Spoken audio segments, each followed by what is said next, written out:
One of the things that I wanted, and I'm going to segue to this just for a minute. One of the things I think almost everyone that's watching, listening to this show can agree upon is that the security for this event was horrific, outrageous. 3,000 people, at least 3,000 people there, and I believe they had 6 or 8 security guards. And I think they were all from Charlie Kirk's personal security.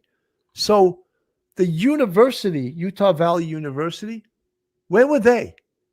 The local police department, where were they? I'll tell you right now, if I was an attorney that sues people over lax security, I would have sprinted to Utah Valley University and I would represent Charlie Kirk's wife, because he was a high threat individual. He had threats against him every single day.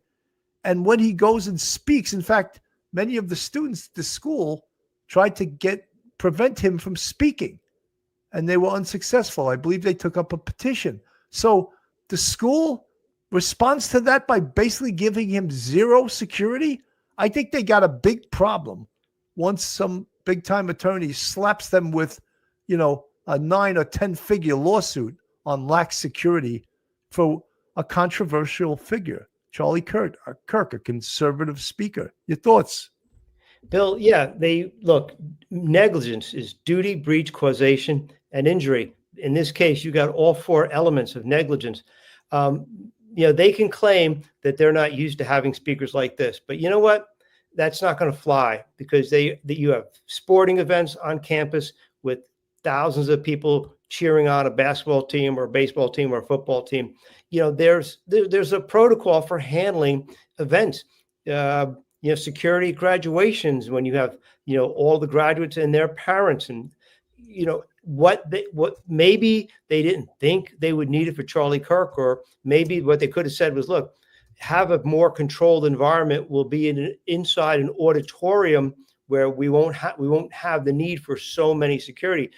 They could hire temporary security. There are so many things that they could have done as university to supplement Mr. Kirk's like 6 or 8, member security detail, and they didn't. If I'm Charlie Kirk's wife, Erica, I think her name is, I'd be contacting the lawyer Monday. Say, look, I got to do something about this. This is ridiculous. They fell flat, and there really is no excuse. This was not a unique event that never happened before. Every college, no matter how big or small you are, you have several events where there's a lot of people coming and going, and you got to set up safety perimeters and parking and, that sort of thing.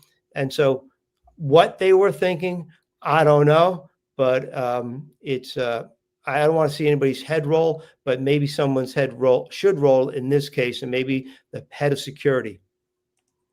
Hernani Fernandez from the chat. Why are you trying to blame the roommate and forget the fact that he was the one who decided to do such? He is old enough to act on his own. Hernani, I'm not blaming the roommate. I'm questioning and putting it out there. Was the roommate involved? Simple. There's no doubt that Tyler Robinson is the shooter. There's no doubt that he planned this, but did he have help? Did he have people helping him facilitate this murder of Charlie Kirk? That's what we're asking. That's why we're putting out these little tidbits.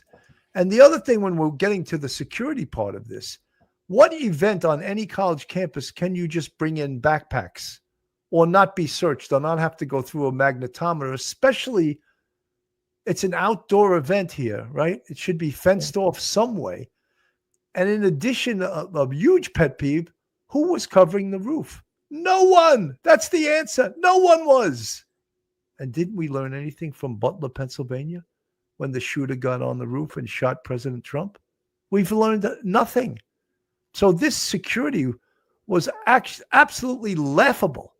And I just guarantee you there's a law firm that's salivating right now to get this case, because you cannot in this world provide such inept security. And then when something like this happens, who's responsible, Mike? Yeah, it's the fish rots from the head on down. And so therefore it's the head of the university and the head of security at this point.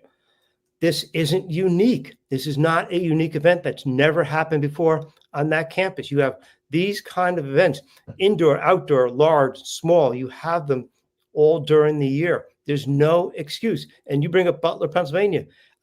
At the very least, if you always have small little events and you're not used to bigger events, Butler, Pennsylvania, as you mentioned, that is a huge one. That was a year ago, practically a year ago, something like that. More than that, what are we talking about? Get the ruse. That's so basic. One person or two people with binoculars walking through the roofs with a security guard outfit on would have taken care of that.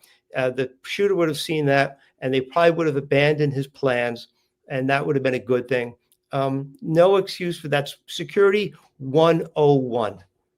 100%. Pumpkin from the chat. The FBI is involved now contacting individuals. Tyler isn't cooperating.